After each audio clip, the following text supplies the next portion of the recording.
All right, let's get cooking. Welcome to the latest edition of Chin Check Sports Radio. I'm your host, JD, and I want to thank you all for taking the time out to join us.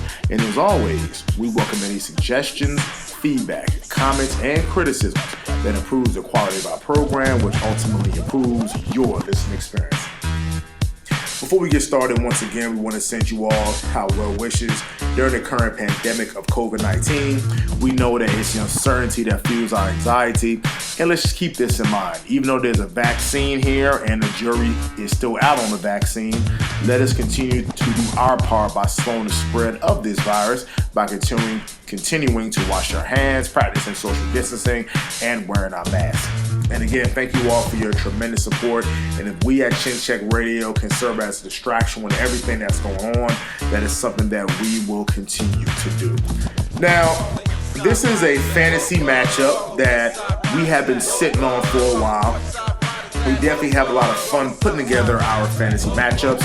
Generally speaking, fighters who we grew up watching, but we do have an extensive boxing collection on VHS. So a lot of times we can go back and watch fighters of yesteryear and kind of make our own opinion versus fighters of this era. So it's something that is fun. It definitely gets people talking.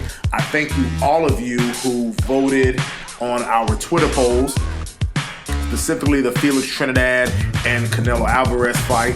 I was shocked that Trinidad got the nod overwhelmingly. I definitely agreed with that. I definitely picked Tito to win. So on this edition of Chin Check Radio Reverie, a fantasy matchup between possibly Mexico's greatest fighter, Julio Cesar Chavez Sr.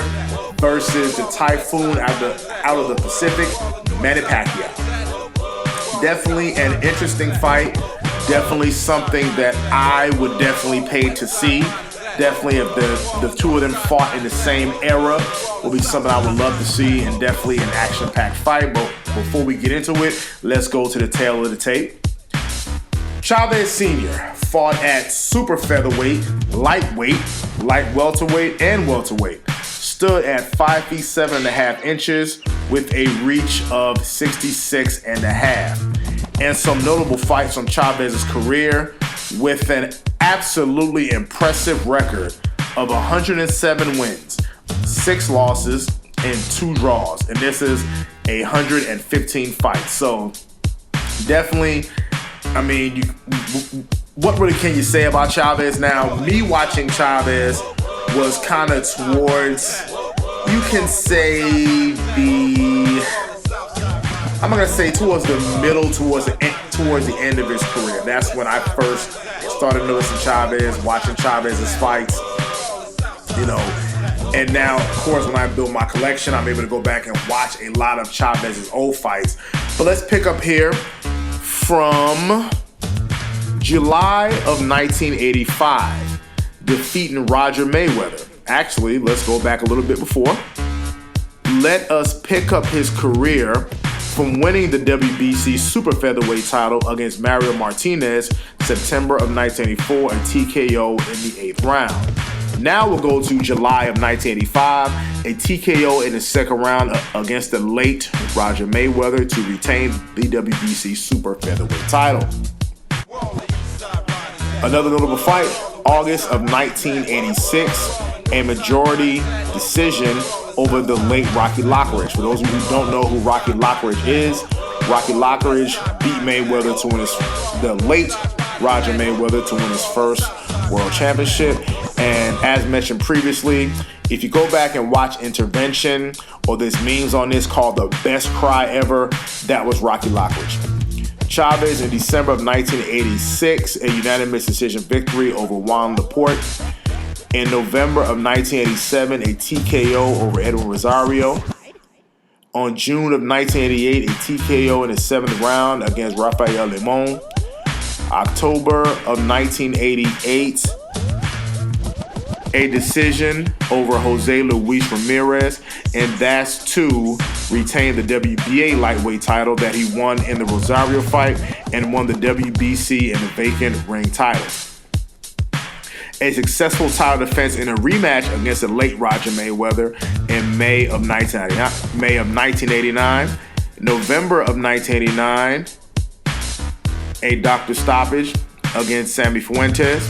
Now, where it picks up in Chavez's career that I really started noticing Chavez was March of 1990, a TKO in the 12th round versus Meldrick Taylor. Now, folks, I've mentioned this before on the Chavez broadcast that we did. That fight was seen as a clash of styles. You had the flashy puncher Meldrick Taylor, who was possibly part of one of the greatest Olympic boxing teams of all time. That was the 1984 team with the late Pernell Whitaker, with Evander Holyfield. So definitely, this is a guy who had great amateur pedigree, trained by the late Lou Duva, had tremendous hand speed, while Chavez was that plodding, take the fight to you, fight inside the phone booth. And really, for 11 rounds, you can really say 10. For 10 good rounds, Taylor was absolutely outboxing Chavez and taking Chavez to school. And this was definitely a big fight for that time frame. I mean, Meldrick Taylor was a young fighter, kind of compared to maybe a young Sugar Ray Leonard, as Ray Leonard was in the twilight of his career. A lot of people saw Taylor as possibly the next big boxing star at that particular weight class. So Meldrick Taylor was the truth back then. And really for 11 rounds, was really boxing Chavez, working Chavez, utilizing hand speed, but Chavez was continually breaking him down. You see the swelling on Taylor's face.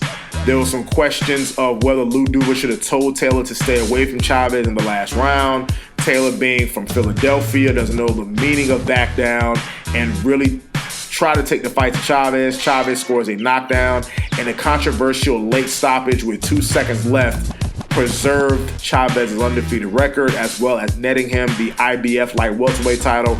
And Meldrick Taylor was never the same again. That is probably, to this day, one of the hardest fights for me to watch. I would equate that, and I said this before, I would equate that fight hoping the outcome would be different, like watching the movie Boys in the Hood and hoping Ricky survives. Definitely one of the worst stoppages in boxing history, but it was a victory for Chavez nonetheless. Let's go to September of 1991, a unanimous decision over Lonnie Smith. In September of 1992, a unanimous decision over the late Hector Macho Camacho, retaining the WBC light welterweight title. A TKO in the 5th round against Greg Housen to retain the WBC light welterweight title.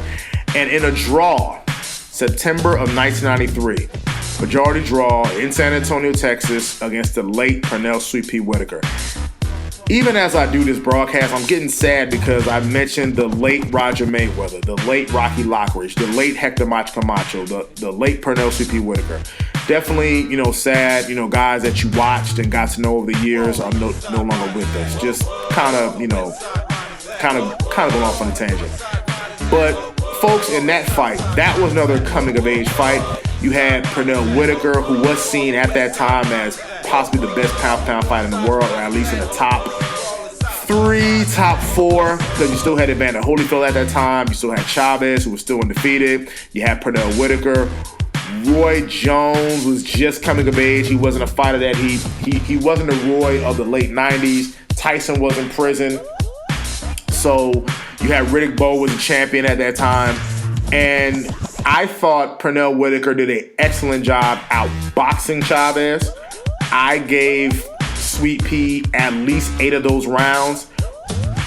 A questionable draw, which unfortunately in Sweet Pea's career seemed to be a common theme of these questionable fights. Let's look at the Jose Luis Ramirez fight, where clearly he was jobbed and he won that fight. He won the Chavez fight, and let's go future to the Oscar De La Hoya fight that many ring observers feel, including myself, feel that he won that fight. But a draw that preserved Chavez's career. His first loss came in January of 1994 against Frankie the Surgeon Randall. In another close, tough fight, Randall scores a knockdown in the 11th round that pretty much seals the fight. Definitely had Chavez figured out, at least for that night. In May of 1994, Chavez wins the fight from from accidental cut in the 8th round by defeating Frankie Randall. September of 1994, a TKO victory in a rematch against Melvin Taylor, who clearly was not the same fighter. June of 1996, a TKO victory to the young upstart Oscar De La Hoya, where by that point Chavez was a much older fighter. And unfortunately, how boxing works, when you're the champion, eventually when you start to decline, you meet a young contender who's on the way up. So that's just the nature of boxing. And a rematch in 1998. Due to cuts, a referee stoppage in the 8th round. And of course, Chavez continued to fight. He lost a unanimous decision against former 140-pound champion Kostya Tszyu. So really, at that point, Chavez's best days was behind him. So now let's go to the typhoon out of the Pacific, Manny Pacquiao. Manny Pacquiao standing at 5 feet 6 inches with a 76-inch reach. So these guys are evenly matched. And Chavez only held titles, well, I'm not going to say only held titles, but in the super featherweight, lightweight, light welterweight, and welterweight division. Manny Pacquiao held titles at light flyweight, super bantamweight, featherweight, super featherweight, lightweight, light welterweight, welterweight, and light middleweight. So definitely a climb through the ranks. So some notable fights in the career of Manny Pacquiao, and folks, there are a lot of them. But let us pick up to the first fight that really, I think that got people's attention to who Manny Pacquiao was. June of 2002, on the undercard of Mike Tyson versus Lennox Lewis, a TKO victory in the 2nd round against Jorge Julio. People was wondering who this guy was with the blonde hair, smiling to the ring. That definitely got people's attention. What really put Pacquiao on the forefront was pretty much vaulted him at the top of a lot of pound-for-pound categories or near the top. November of 2003, a TKO victory and a dominating victory over Marco Antonio Barrera, one of my favorite all-time fighters. Folks, understand something. This is Barrera, who already has beaten Prince Naseem Hamed, who has split a fight with Eric Morales, who's beaten Johnny Tapia. So Barrera at this time was considered, in the eyes of many, the best featherweight in the world, and actually one of the best fighters in the world. Because at that time in 2003, you still had Bernard Hopkins on top. You had Roy Jones, who just beat John Ruiz for a version of the heavyweight championship of the world. So Marco Antonio Barrera was right there in terms of top fighters, in the world. And for Pacquiao, who was a virtual unknown, to steamroll, he scored a knockdown in the 2nd round, to steamroll Barrera in the manner which he did was very impressive, and it got people's attention. May of 2004, folks, in a classic fight. A split draw versus Juan Manuel Marquez. Ladies and gentlemen, Pacquiao came out and scored 3 knockdowns in the 1st round. You thought he was going to knock Marquez out. Now, Marquez was always seen as a guy who people tend to avoid it. You always had Barrera, you had Eric Morales, you had Pacquiao coming up. At the time, Prince Naseem Hamed was a big star, while Marquez was always seen as a guy that for some reason people avoided him. He was a natural counterpuncher, and we'll talk more about Marquez's name as we continue on with these guys' career. So Marquez makes the adjustments, and folks, even though Pacquiao scored the knockdowns, but you can make an argument, and I can make an argument, that Marquez won more rounds, and to showing that type of heart being hit like that in the 1st round. And yes, if the ref, I believe one of the judges, had he accurately scored that fight, Pacquiao wins a fight by a split decision. So definitely bad officiating, but definitely a great fight. I can't say anything more about that. Please go check it out. March of 2005, a unanimous decision loss against, again, the aforementioned Eric Morales, who Morales, trying to erase the memory of losing 2 out of 3 fights to Barrera, decides to take on the guy who just knocked Barrera out and pretty much handles him pretty easily. So beats Pacquiao pretty easily. Pacquiao going back to the drawing board, September of 2005, a TKO in the 6th round against Hector Velasquez. And in a rematch that I thought that Morales was actually controlling the first half of the fight, and this is January of 2006. I definitely remember watching this live. I thought that Morales was winning the early half of the fight. Eventually, Pacquiao broke him down and scored a TKO victory in the 10th. A unanimous decision in July of 2006 against Oscar Larios, another solid fighter. In a rubber match, KO in the third round in November of 2006 against Eric Morales. April of 2007, a KO in the 8th round versus Julio Solis. October of 2007, in a rematch versus Marco Antonio Barrera, scores a unanimous decision victory, a clear unanimous decision victory. In March of 2008, a split decision victory over Juan Manuel Marquez. Again, those were close fights. So in a span of 3 years, and I'm looking at it right here, right now, Manny Pacquiao has fought Eric Morales 3 times, Barrera, as well as Manuel Marquez. The 3 best fighters, best featherweights, best super featherweights, top Mexican fighters of that time. In a 3-year span, he's fought these guys. So what else can you say? In June of 2008, a TKO in the 9th round against David Diaz. A lot of Pacquiao fans will somehow bring up the David Diaz fight as to, talk about Pacquiao's greatness. Don't really see the big deal about David Diaz, but that's Pacquiao moving up in weight, so that says a lot about him. In December of 2008, beat up an older weight-drained Oscar De La Hoya, but this is Pacquiao again. Definitely, he moved up in weight for that fight. And I felt beat the brakes off of De La Hoya. I personally enjoyed it. Dominated De La Hoya, and De La Hoya, he never fought again. In May of 2009, a KO in the 2nd round against Ricky Hatton. An absolute blitzkrieg. I'm going to just leave it at that. In November of 2009, a TKO victory in the 12th round against Miguel Cotto. Now, recently on Twitter, somebody had asked, what was Pacquiao's greatest fights? And I always put this fight at the top because Cotto, even though he suffered a controversial loss to Antonio Margarito, well, a knockout loss that they'll suspect there was some controversy behind it, Cotto was still considered a larger welterweight, a welterweight that hits hard. I did not think that Manny Pacquiao was going to beat Miguel Cotto, and he dominated Miguel Cotto. So to me personally, I would say this is Manny Pacquiao's greatest performance. I would say Barrera won the Morales fights and the Marquez fights, but this fight to me is his greatest fight. A TKO in the 12th round against Miguel Cotto and really dominated that fight. March of 2013, a unanimous decision over Joshua Clottey.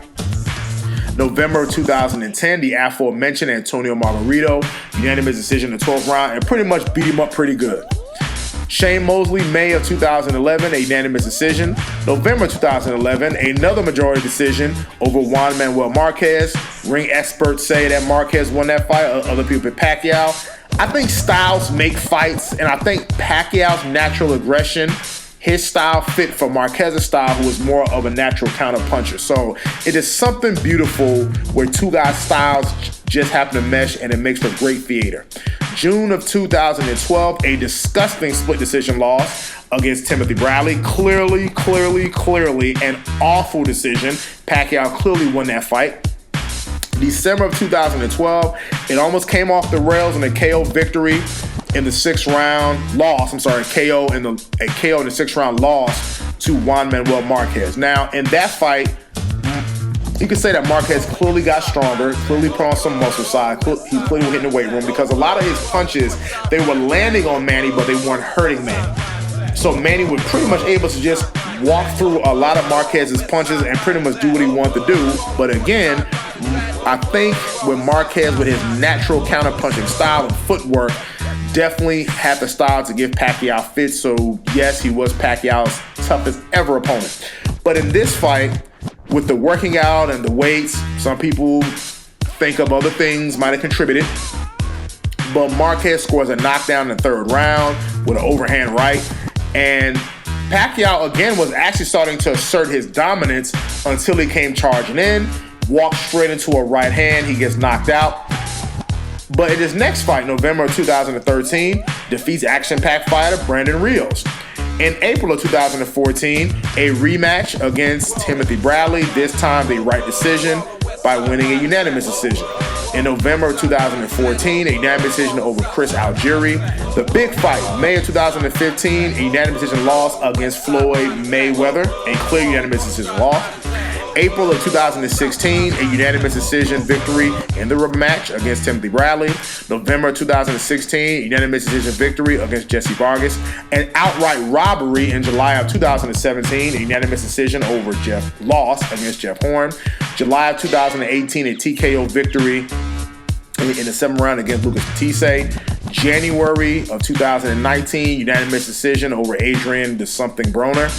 And again, another impressive victory, too, is a split decision. It really should have been a unanimous decision over one-time Keith Thurman.